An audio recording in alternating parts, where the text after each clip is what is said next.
me chamo Lara e hoje irei falar um pouco sobre os efeitos da condenação criminal. O que é uma condenação criminal? A condenação criminal é uma expressão jurídica utilizada para se referir a uma decisão judicial, ou seja, definir se uma pessoa é culpada ou ela é inocente de um crime, levando em consideração critérios como as provas e os argumentos que serão apresentados durante o processo. Nos efeitos da condenação criminal, existem duas etapas que são muito importantes, como a sentença condenatória e o trânsito em julgado. De acordo com o artigo 387 do Código Civil, na sentença condenatória, o juiz reconhece que a pessoa é culpada, ele fixa a pena e define o tipo de regime. E essa decisão é decidida. O que acontece? Por essa decisão ser decidida, ela pode ser também revogada, ou seja, os advogados do réu, ele pode apresentar embargos, recursos, e essa decisão do juiz, ela pode ser modificada, diferente de quando uma decisão ela está em trânsito em julgado. O que significa o trânsito em julgado? Significa que essa decisão definitiva que o juiz tomou, ela não pode de maneira alguma ser revogada. Ela não pode sofrer nenhuma modificação, ela não pode ter nenhum embargo, nenhum recurso. O que o juiz já definiu precisa ser cumprido imediatamente. E dentro dos efeitos da criminal, a partir do momento que o trânsito em julgado ocorre, a pessoa ela já começa ali a ter a sua pena executada. Ou seja, os efeitos da condenação criminal ela acontece a partir do momento que a sentença está na fase do trânsito em julgado. Dando continuidade, agora eu vou falar sobre as consequências de uma condenação criminal. Primeiramente, tem as consequências principais, que são a aplicação de uma multa privativa de liberdade e a restrição de direitos ou multa após a condenação. E tem as consequências secundárias, como a reincidência, quando o réu comete outro crime após a sua condenação, a inclusão no rol dos culpados, que é um relatório da condenação após o julgamento, e a revogação de benefícios, que pode ser a revogação de sursis, que é quando o réu ele não cumpre as suas obrigações no julgamento, e pode ser uma reabilitação.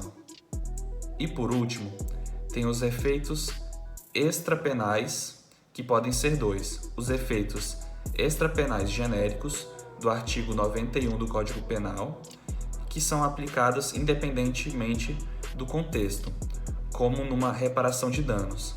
E tem os efeitos extrapenais específicos do artigo 92 do Código Penal, que são aplicadas de acordo com a situação do réu, como, por exemplo, numa revogação do direito de dirigir. Oi, eu sou Maria Fernanda e vou falar sobre a suspensão dos direitos políticos. A suspensão dos direitos políticos, ela está prevista na Constituição Federal do Brasil. No artigo 14, trata-se de direitos políticos, o votar e ser votado. No artigo 15, trata especificadamente da pena de suspensão dos direitos políticos. E o que são esses direitos políticos? Direitos políticos são direitos da participação na vida política, especialmente no direito de votar e na capacidade eleitoral ativa, e o direito de ser votado, a capacidade eleitoral passiva. E quando ocorre essa suspensão?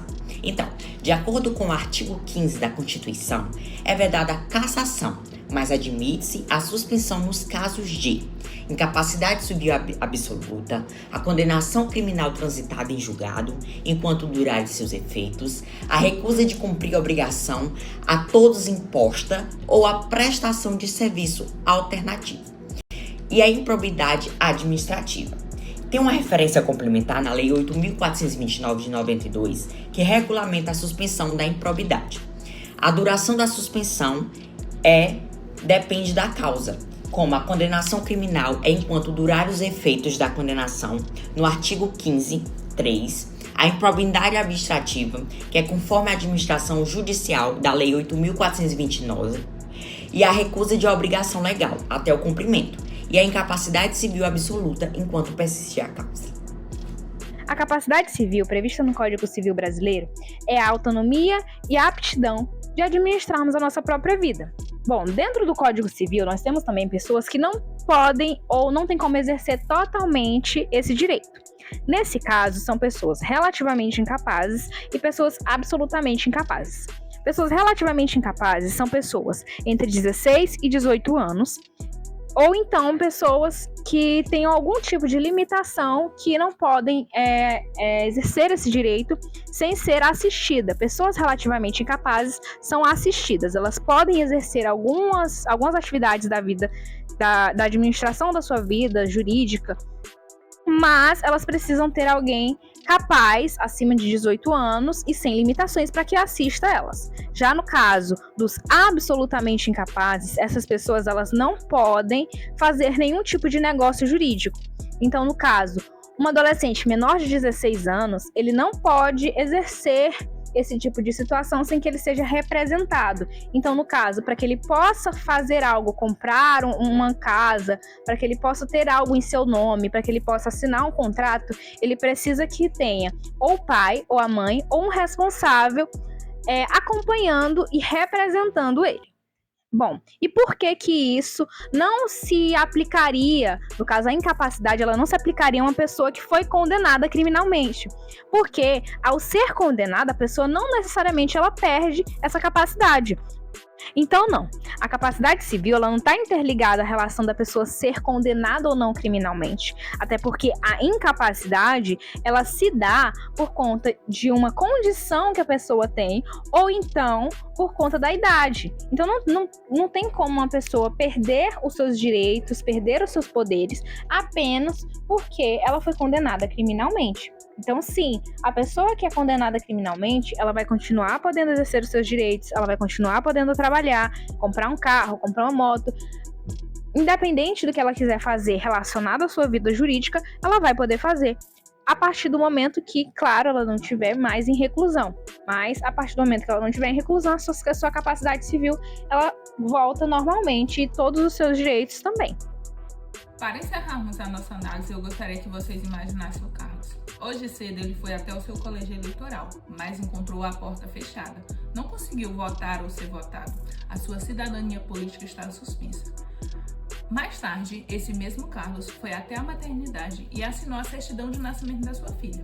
Pense no peso dessa imagem. A mesmíssima mão que é impedida de votar é a mão que exerce um direito civil fundamental. A condenação criminal, ela coloca em suspenso a vida pública. Carlos, ele não pode ser vereador ou exercer influência no destino do país no momento. No entanto, a lei protege a sua autonomia na vida privada. Ele ainda pode comprar um imóvel, comprar um carro, assinar um contrato. Muitos podem questionar por que o Estado permite que uma pessoa que quebrou o pacto social continue exercendo negócios. A resposta não é por bondade ou por um favor jurídico. A resposta é inteligência estratégica. Se retirarmos a capacidade civil de Carlos, ele não conseguiria, por exemplo, abrir uma conta bancária ou assinar um contrato de trabalho. Se tornaria um fantasma jurídico. E a pessoa que é impedida pelo Estado de viver na legalidade, o que restaria para ela? O crime. Portanto, ao fazermos essa separação técnica da análise que fizemos hoje, é uma forma de sustentar o nosso tecido social, para garantir que a punição ela seja proporcional e limitada, sem destruir a existência do ser humano. Porque no final das contas, a capacidade civil é o que separa a punição legítima da simples vingança. A justiça deve cobrar o preço pelo erro cometido hoje, mas ela também deve preservar a ponte para que o indivíduo possa retornar à sociedade amanhã, porque a justiça que não preserva a humanidade deixa de fazer parte do direito e se torna apenas retaliação.